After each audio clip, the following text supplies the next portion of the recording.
প্রিয় বন্ধুগণ, আসসালামু আলাইকুম। সবাই কেমন আছেন? ঘুরতে গিয়েছিলাম কুমিল্লায় কুটির শিল্প বাণিজ্য মেলায়। সেজন্য আমাদের গ্রামের কৃতি সন্তান জনাব অ্যাডভোকেট ইমরান গাজী সাহেব আমাদের সাথে মেলাতে সৌজন্য সাক্ষাৎ করতে আসলেন। তো আসার পরে অনেকক্ষণ ঘোরাঘুরির পর আড্ডা হলো, অনেক মজা হলো।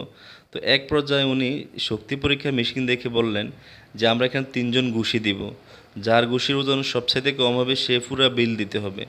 তখন আমরা রাজি হয়ে গেলাম। ৩ জনের মিত্র হলাম আমি, নোমান চৌধুরী এবং প্রিন্স মাসুদ এবং অ্যাডভোকেট ইমরান গাজী সাহেব। তো প্রথমে আমাকে ঘুষি দেওয়ার দায়িত্ব দেওয়া হলো। আমি ঘুষি দিলাম। আমার ঘুষির ওজন হয়েছে মাত্র ৭২৫ কেজি।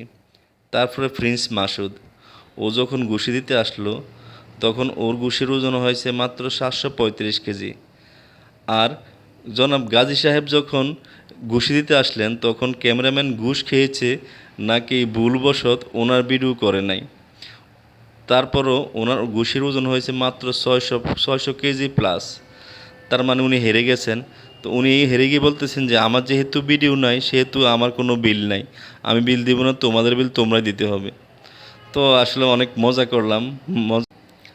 তো তারপর অনেক মজা করে উনি বিল দিলেন এবং অনেক মজা হলো। তো আপনারা চলে আসুন ঘুরতে কুমিল্লায় কুটির শিল্প বাণিজ্য মেলায়। ভালো থাকবেন। আল্লাহ হাফেজ।